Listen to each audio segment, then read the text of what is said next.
Wake that ass up. Early in the morning. The Breakfast Club. Morning, everybody. It's DJ NV, Jess Hilarious, Charlamagne the Guy. We are the Breakfast Club. Lauren Roques is hanging out with us this morning. Yes, indeed. And we got a special guest in the building. Yes. We have Nicole Avant. Welcome. Welcome back. Thank you. It's good to be back. How you feeling? Great.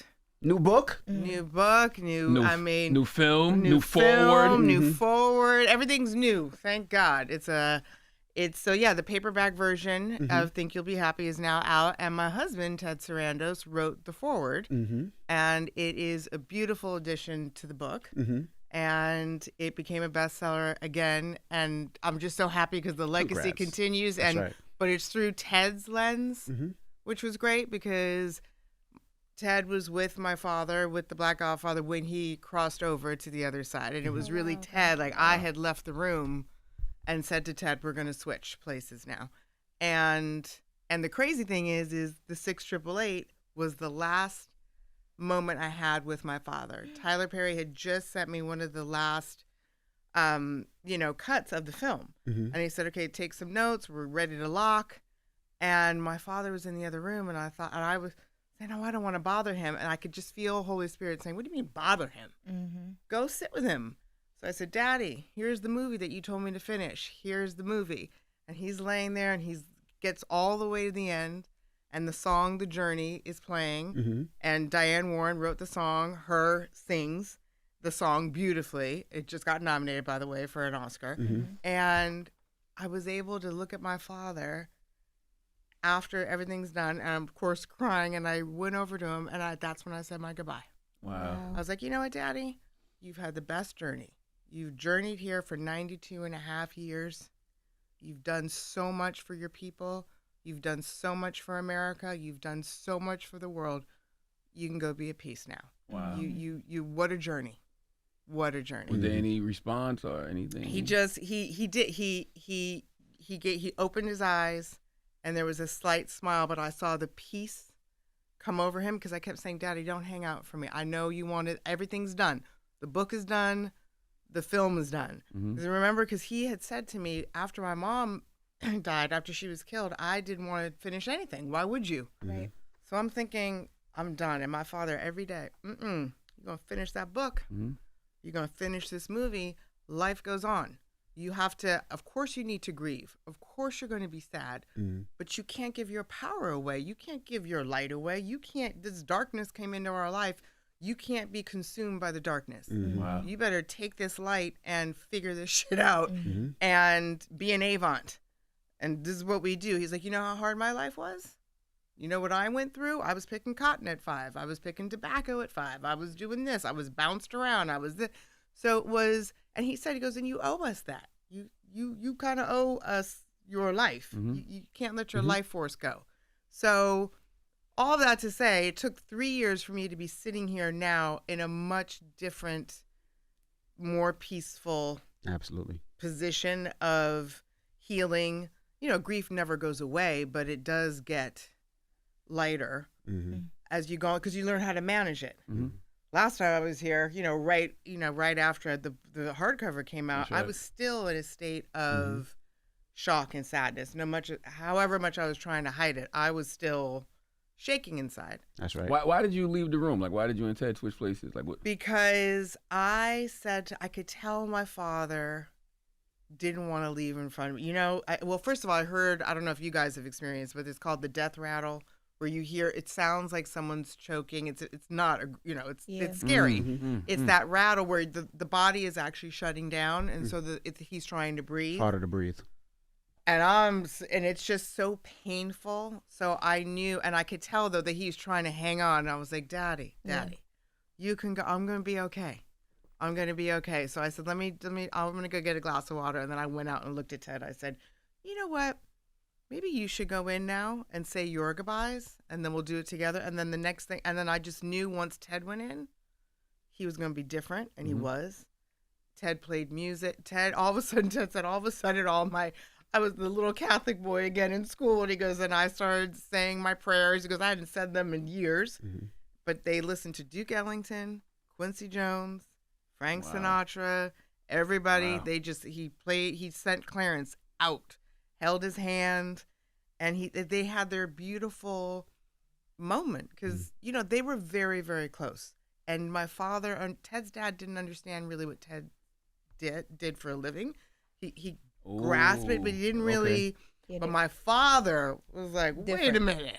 You're what at Netflix, and what is Netflix going to do? And my father has watched Ted from 15 years when I came into Ted's life skyrocket and become CEO. My dad was there during the whole rise, so it was, he got this promotion, then he got another promotion, and Clarence would sit with him, and then I'd watch him do his numbers thing and write on the paper, you got to ask for this. You got to do this. Where do you want to see yourself in 5 years? Who are you hiring? What are you doing? Are you going around the world? It was so great for Ted. Ted had the ultimate cheat code now that you think about it. He did. He had the ultimate cheat code. You could tap Clarence Avant anytime you want for advice. Right? Yeah. Your family don't understand, so you call Clarence Avant. Like, that's like a... Yeah. And, Ted would say, which you got to get him on next time. He was like, how come I'm not at the Breakfast Club with you? I said, we love to have Ted I know, on. we're going to have him next time. But it's so funny that you said that. It's because Ted said when he was dating me, he went to lunch with my father. He said, everybody kept coming to the table. And I'm thinking, well, who is this? What is going on? He goes, everybody kept coming to kiss the ring. He goes, I knew of him. He said, but I did not understand the impact of him. He said, and I had black people and white people and men and women saying, he changed the course of my life. He changed the direction of my life. He opened this door. He closed this door. He made sure the contract was right. I mean, it was all of a sudden Ted's thinking, this man was one of the architects of the entire entertainment business. Absolutely. And I don't know his name, and my friends don't know his name, and I'm pissed. So Ted went out and was telling everybody, he said, that's why we got to make the Black Godfather. Oh, okay. Yeah. Because when I watched that and I heard about the story, I figured you might have pushed for it more because it's your family's legacy, but your husband happens to be at Netflix, so you have that person there. Happen to be at Netflix. I mean, not happens, Runs but Netflix. You know what I mean? Like, you can pick up the phone and call him, so you're like, oh, babe, let's make this work. But hearing that he in real time was like, people need to experience this. Reggie Hudlin and I had been working on the Black Godfather for so long, or at least talking about it. And it was great because David Geffen, a long time ago, my dad kept saying, I'm just going to write a book. I don't want to be in a movie. I'm going to write a book. And David Geffen's like, no one's going to believe that. He was right. I said, Dad, if we put this in words, we're going to talk about all these experiences and all the things that you did. People need to hear Bill Withers say it. That's right. People need to hear Hank Aaron tell the story. That's right. People need to hear Bill Clinton tell the story. Otherwise, everyone's going to say, oh, yeah, that really happened. Okay. So it was so great that everyone came together. And then Ted, every time I'd come home and I'd have my little checklist, he's like, you got that person for the doc? I said, yeah. This person said yes. Yes. Clive Davis is coming on. Yes. Ted's like, oh, no, we're doing this. We have to cement this legacy. And Ted knew that that's the way my parents raised me. They raised me, they gave me Black history mostly through music and film. Wow. There was a lot of stuff in the house, of course, the art and things, but my parents would have me watch, a lot of, whether it was Lilies of the, To Serve with Love or Lilies of the Field or Guess Who's Coming to Dinner, all Sidney Poitier first, and then go to The Dutchman and all these films and even Birth of a Nation, which is horrific to watch, but you need to watch it. You need to learn so that you could say, that shit was really happening, and thank God it's not now. But do you know what I mean? Yeah. There was so much. It was easier for me to digest history through entertainment, which is why we were able to tell so many stories in The Black Godfather that I don't think would have resonated with people if it was on separately paper. or on paper. Yeah. Right? Can I read a little bit of what Ted said? Yeah. In the forward, he said, Nicole's father, my father-in-law, Clarence Avant, the Black Godfather, came directly from the hospital to live with us. The next few years were like a gift from the universe, cosmic payback for the pain of the few weeks in 2021 that changed all our lives. Clarence was a role model in business and in life. Every meal together was a masterclass. Cheating. He didn't say that, I said that. I had spent time with him over the years, heard the stories, witnessed the reverence the world had for Clarence, and met the folks whose lives were impacted by him. Bill Withers, Hank Aaron, Presidents Barack Obama and Bill Clinton, Andrew Young, and countless executives whom he created opportunities for and shepherded in his remarkable life and career. He was a man who demanded fairness and justice in a world that was often short on both. He loved music and history and made both. Spending time together in the last years of his life filled a void for me that the loss of my own father had created. Wow. I hadn't been in town when my father departed, but I was in the room when Clarence did. I mean, Wow. yeah. Wow. I know. I'm already Wow. getting like, Well, how are you doing? yeah. We got tissues. I know. I'm good. I miss him a lot, but I feel very blessed to have had a soul like that. I mean, Clarence to me was one of the most powerful souls I've ever met. I've never met anybody like that. Same. I really haven't. And to know that to just feel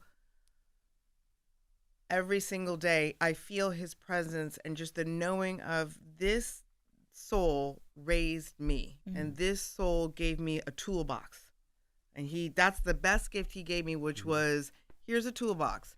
All this shit's gonna happen in life. Grab this tool for this, grab this tool for this. The resentment comes, drop it. This comes, you know what I mean? He was able to. He was just such a master of how life works. And he was so big on, his big saying was, you come with a number and you end with a number. And in between, that is your dash. What the F are you going to do with your dash? It's yours.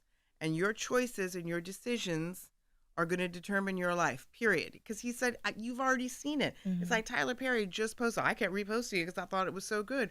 We have the blueprint. That's right. We have the blueprint. We have seen everybody, especially in the Black race, who has shown us what they did, how they had to go through it, how they overcame things, how they thought about things, how they strategized. You have a blueprint, but we have to use the blueprint, not just be fueled by it. And I just, the times that my dad always reminded me, again, everybody is going to leave this earth, Nicole. Everybody. That's the one thing we all have in common. Nobody gets a pass. So do as much as you can with your life and experience as many things and as many people as possible, and try to do good and make a difference wherever you are and whatever you do in life, because everybody's important. So when you talk about your father passing, there's a sense of peace, and you guys got to spend the time. Your mom's situation was a lot different. Yes. And in this book, you talk a lot about that night when everything happened with your mom. When did you get to a point even where you weren't angry about what happened with your mom? Ooh, I would say there was it's probably about 6 months. In fairness, I remember it was April. It was right before Easter, and I had one huge outburst again with one of my father's best friends, Al Heyman. I called him, and I was furious. I was still screaming, crying, trying to figure things out, and everybody was great. Law enforcement was great. Everybody was, we're going to help you. We've got this. But every day I kept forgiving for myself, not for the person. Didn't condone the behavior, don't condone violence. I don't condone any of that. But I knew I hate what happened so much that I knew if I got stuck in that hate or stayed in that hate, then I was not going to be able to finish Think You'll Be Happy. I was not going to be able to make the 6 AAA. I wasn't even going to be able to be a good human being because I was going to be a bitter human being. That's what I fought. The demon of the bitterness was going to kill me. It felt like it was strangling me. And I was like, no. So I just went through the grief, and the grief, you kind of have to carry it with you. It doesn't go anywhere. Right. So you carry it with you, and then you learn how to manage it. And it does get lighter and lighter, but it gets lighter because I chose to let go every day. I had to ask God for grace, ask God for wisdom and guidance, and then say, I cast these burdens. I'm going to cast the burden of anger. I cast the burden of resentment and bitterness, just so I can move forward, not to condone the behavior, but just so I want to move forward in my life. I want to live my life. I was going to ask about the movie. I know we talked about it. We breezed over it a little bit, but let's get into the movie a little bit as well, because that's on streaming on Netflix, the 6 888. So break down the movie, and I mean, people are seeing it on Netflix, I'm sure. I mean, I think it's been number 2 on Netflix globally, which is huge for this type of film. I mean, all black cast, female World War II movie. It was great.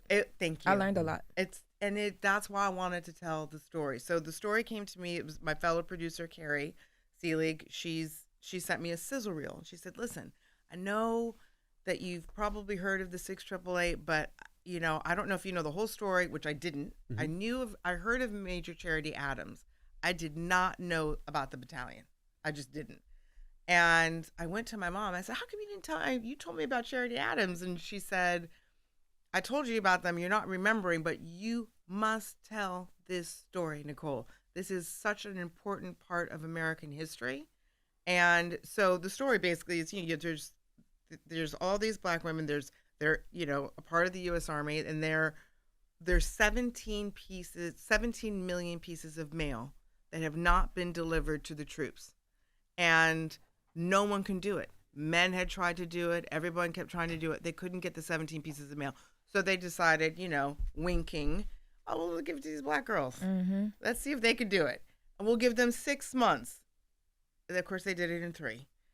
But everyone's thinking, Tyler and all of us were thinking, Carrie, like, how are we going to tell this story about the mail? But it's not about mail. This story is about humanity. This story is about winning the war. This story is about connection. And this story is about resilience and being excellent. This is what I love about these women. This battalion decided to be excellent, and they were excellent even when things were unfair, unkind, not just, not right.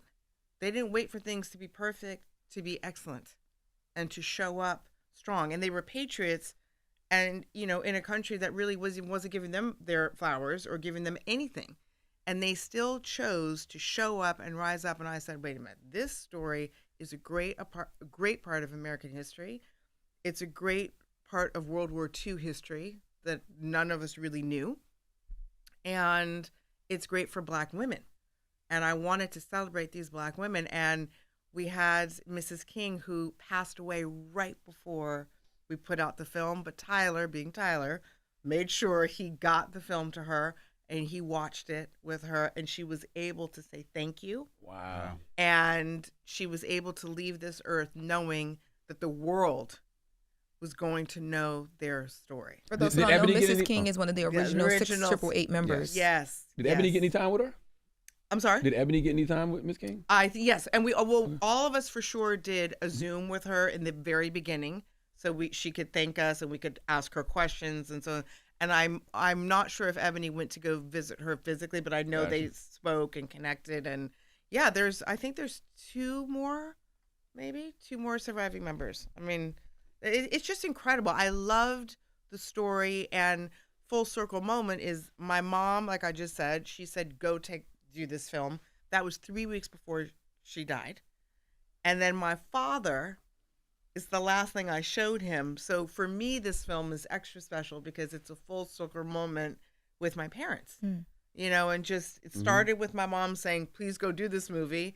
And it ended with my dad. And you could tell that he was just so happy she did it and put this story out. And this is what I always wanted you to do. I think the story is Ebony Obsidian, who's an actress in the movie. So people that she played Lena King. Yep. Yeah. Her name was Lena King, right? Derrickott. Lena Derrickott. Yeah. I think this movie is so important because, man, when you look at what this administration is doing and you look at what people are doing all across the country in regards to just trying to erase our history, this might be the only way these stories get told. It's interesting you say that because I think art and film and TV, all of it, I think it's the best way to keep our history alive, or all history alive, any history alive. That's why there's so many movies, I would say, about World War II and every other war. It's very important to tell the stories in a very creative way. And that's the one medium that usually brings more people together than not. That's right. And that's why these stories we have to continue to talk about all of them. I'm happy that I always knew the Tuskegee Airmen, and that's why I was so pissed that I didn't know the 6888. Yeah, I didn't and know not taking anything away from the Tuskegee Airmen, but I'm like, well, wait a minute, these Black women helped win the war too, in a different way. But if you have, it's like exactly what Mrs. King said, if you have, Charity Adams, if you have no male, there's low morale. And if you have no morale, you're not a winner. You can't win. You can't feel like you're fighting for nothing. You're That's right. fighting for nothing. You need to know that you have your wife is home waiting for you, your husband, your father, your mother, your children. You need human connection. There is no email, no Wi-Fi, no Facebook, no nothing. They have the U.S. Postal Service. That's right. And that's what I think is so phenomenal of what these women were able to accomplish. And by the way, overseas. Again, not even going to different states in America, let alone at different countries. Y'all did a good job of showing that parallel too, because the one girl in the movie who her actual like significant other, he went away to the war and she hadn't heard from him, so she was like frustrated. It really showed like why, because I was watching it with people who were like, but they only doing male, to your point. But then when you saw her storyline, it's like that's why the male was important. I think that helped, like that overarching storyline helped you understand the importance of their job too. I thought that was a great piece. I don't know if you guys did that on purpose. No, we did, but thank you for, because Tyler was like, we have to really show why. Yeah, and it actually did happen. But it's to your, again, everyone's like, oh, it's just the male, but it's really not just anything. It's communication, right? It's humanity, but we didn't get that until that scene that you're talking about. Yeah, and it does make a huge difference that people need to see the power of human connection and the power of your why. Why is somebody doing something? Why is somebody being so committed to, they were also trying to prove themselves. They were also trying to plant seeds, again, for all of us to be sitting here doing what we're doing. You don't have to be in the armed forces. I think people, we all have to remember everybody in our history, everybody before us, they knew they weren't going to see the fruits of their labor. There wasn't, you know what I mean? There were so many people who still fought for civil rights, knowing that they may not get their rights, but we were worth it. That when we came along, we would have our rights. That is what I respect so much about people who were never going to receive any benefits and still said, I'm doing this because it's the right thing to do. That's right. Y'all were nominated for Best Original Song, too. Yes. What does that mean? Yes. Oh, my gosh. Well, for Oscar.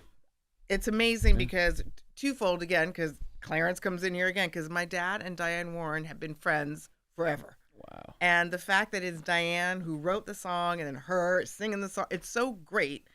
But that's who I was able to say to my father when he was passing over. I said, Dad, you know, here's your journey. Go on your journey. You had such a great journey. I said, and of course, guess who wrote the song? Diane Warren. I said, your girl who likes to curse just as much as you. That's how they became friends. Because he said, I've never met somebody who drops an F-bomb more than me, faster than me, but she's brilliant. Right. She's a brilliant songwriter.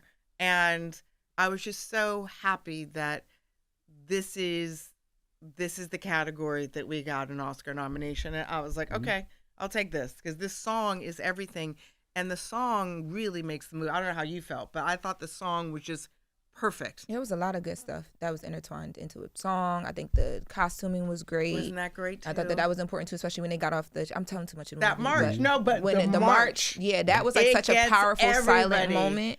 And I think as a as a Black woman, for me, when they were doing that march, I was like, I feel that, because there's a lot of times where you just gotta like you know like you're powerful, but you gotta let other people assert it for you. Yep. And that march was that. It's a really good movie. I love that, you know, every single test group that we did, the march, it could be white men, Black men, Asian, women, this, that, children, old.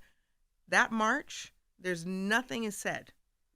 Everyone gets moved. People cry. People are moving around their seats because it stirs up the underdog in everybody. It's the march.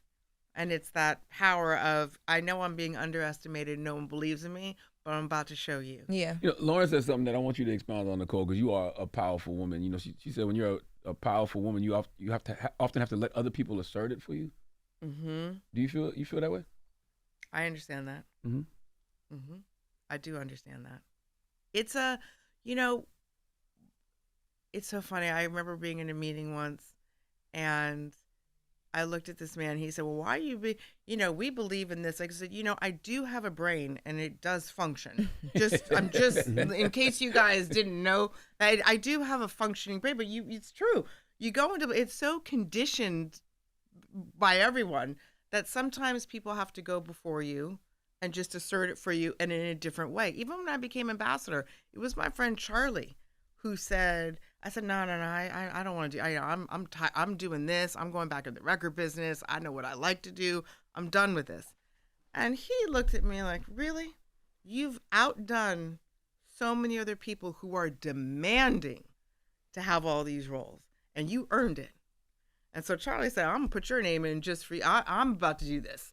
And it's interesting how I just didn't even realize that I wasn't really stepping into your full you, my full me, my whole life force, my whole thing. I just didn't realize, and it's, I think we have to just remind ourselves all the time of course I'm going to try. I don't want to give my half me. I want to give all of me.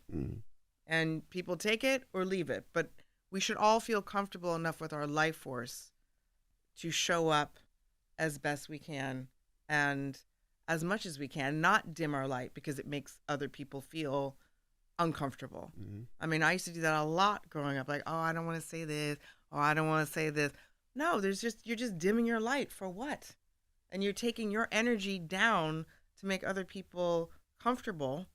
And then the only one that's hurt in the end, they don't care if they feel more comfortable or not. And then I feel like shit when I get home because I dimmed myself and I shrunk myself. Becoming your full you is interesting though, because sometimes other people see things in you that you don't see in yourself. 100%.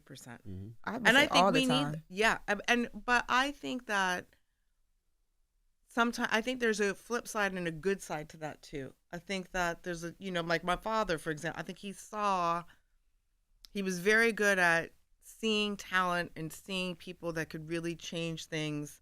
And they just, for example, Hank Aaron. I don't think Hank Aaron was, insecure. I think he was never just thought of, oh, I should be getting endorsement deals. I just don't think he ever thought of it. And Clarence comes along and was like, I don't even know who you are, but if you're about to break Babe Ruth's record, you definitely need an endorsement deal. But again, my father saw things in people that they sometimes didn't see for themselves, and then he made magic for them. He would always say, people tell Black people to just run your race. And he goes, and my thing to everybody is, well, we can't even get on our marks. Let us get on our mark, and then let us run. But if you're going to take our mark away, don't you dare tell anybody, just run your race. You can't say pull up your bootstraps. You don't have boots on. That's right. Stop, get it together. And we have to remind people, but knowing your history, even if you're the only person at the table, I always tell people, know as much as your history just know as much as you can so that when you are at a table or when you're with people that don't know any of it, you could be the one, instead of worrying about, I'm the only Black person at this table, be so proud, I'm the only Black person at this table. Right. And then when they're talking about certain inventions and talking about this and that, you could say, oh, well, this Black scientist did this, and this Black inventor did this, and this person did this, and they happen to be Black. And people don't know that. And it is a superpower that my mom gave me that I have used all my life. And it does feel great. Just because everybody else doesn't know it doesn't mean that I'm not going to express it. Kind of to your point. Everybody else is talking about it and their light is up and their vibration's up. And, I'm not going to mention the scientists because they may not know George Washington Carver. They may not know Elijah McCoy, or they may not know somebody. Well, I'm just going to tell them, well, this is why we say we want the real McCoy. That's right. And people are like, why? I'm like, well, because, and then you tell the story and then everyone has I didn't know. And so that's where the power does come from, knowledge and information. And it is powerful. And to use it in the best way is kind of how we move forward, especially women.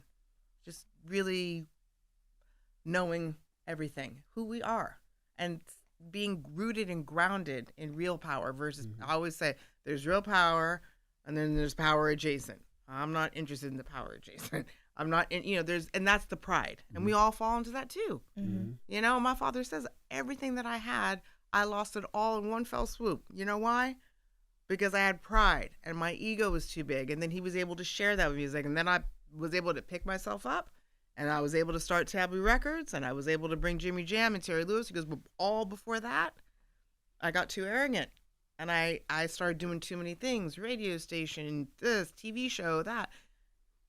Out of focus, lost everything. He goes, and it's like my grandmother used to say, pride cometh before the fall. It does. And to all of us. So we all have to remember to try to stay rooted and grounded, but in real power, in God's power, in light, versus human power.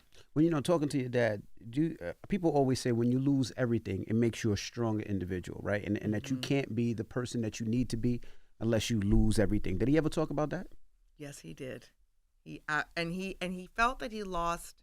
It's a really good question. He felt that he lost everything from a very young age, because all the time he was being bounced around, moved around. Stepfather kicked him out of his house. So he was always starting new and losing everything, losing a home, and just starting new. But it does build character. And he'd always say to me, every time you have a shortcoming in life, every challenge, the real power comes from what's the lesson behind it. You don't want to learn it in the beginning. You just think, oh my God, they shut the door because of this. Oh, this didn't happen.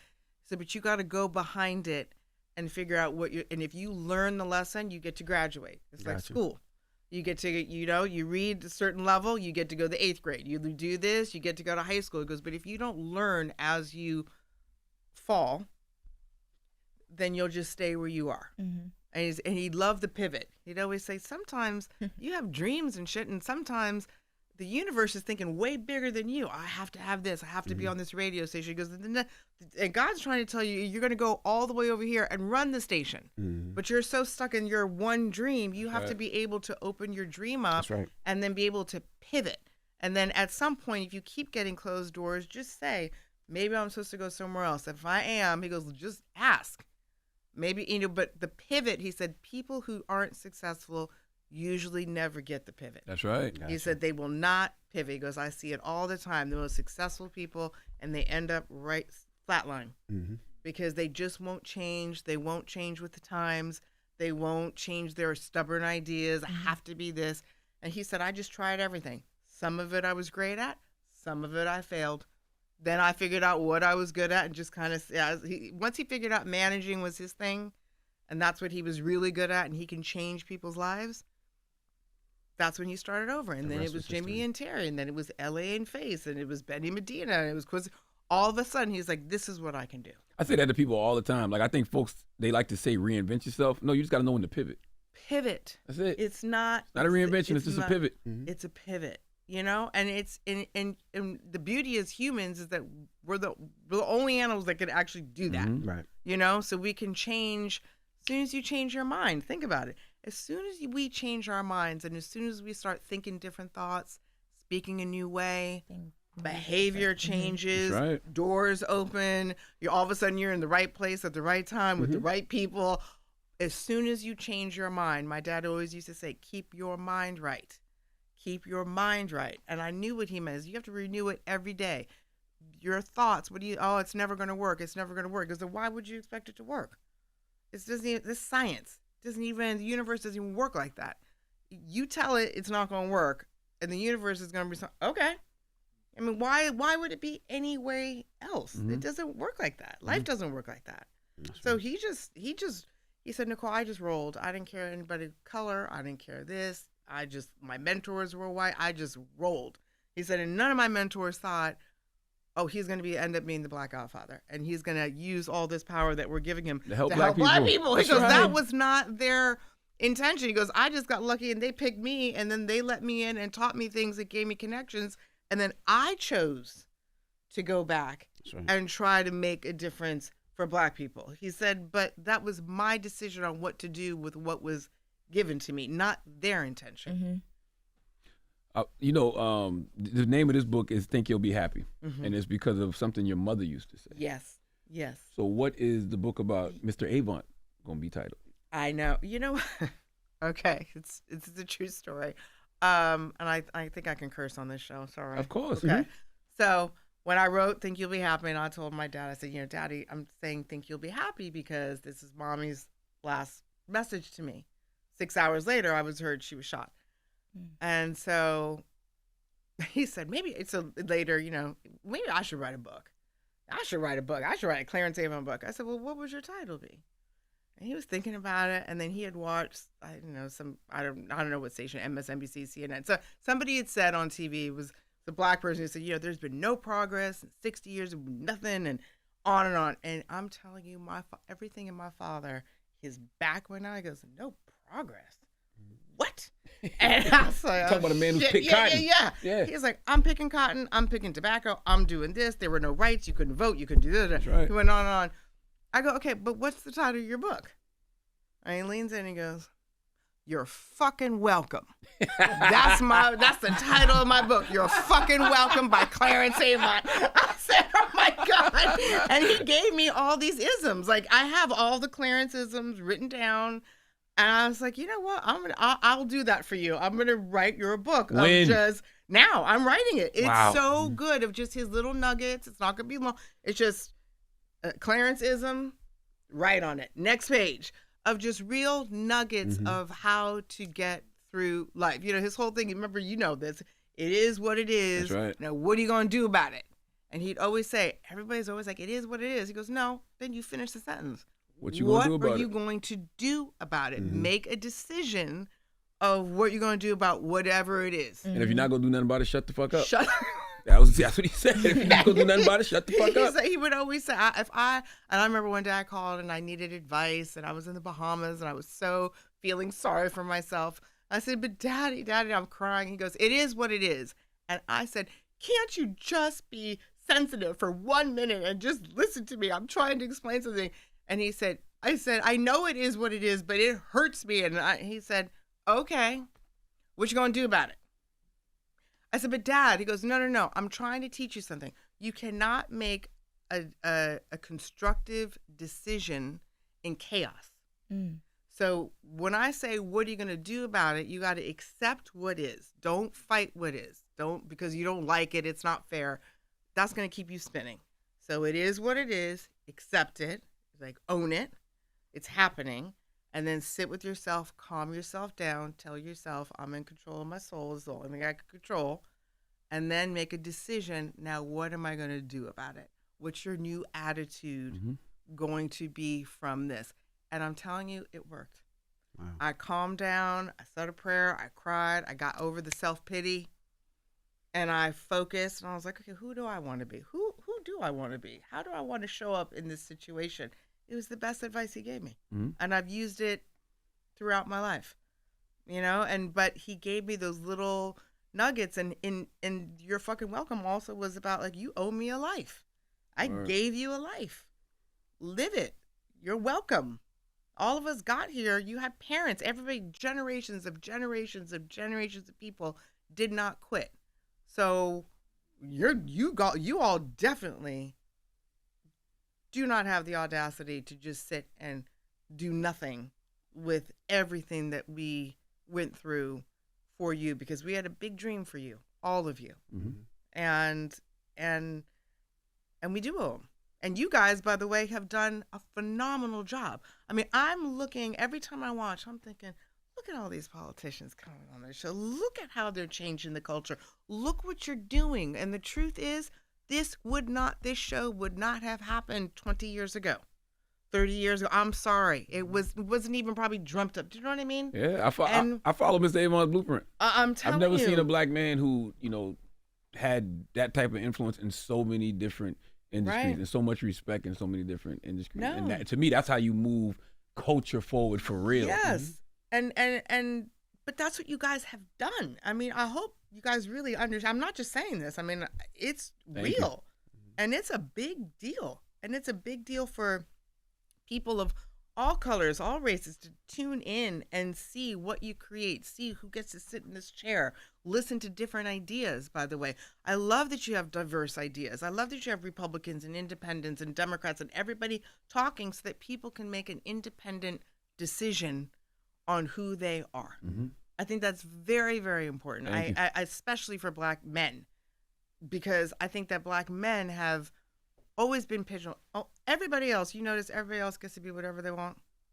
Everybody. Everybody gets to think conservatively. I know everybody else. I'm like, wait a minute. Hold on. There are black conservative men. There are black independent men. There are black liberal men, just like every other type of man. Do you know? And every time I turned around, I was at a dinner table. I'm like, that black man's conservative. I said, but why are you hating on him because he's conservative? Because the white guy's conservative, the Asian guy's conservative, the Hispanic person's conservative, and none of you are throwing this person any shade whatsoever.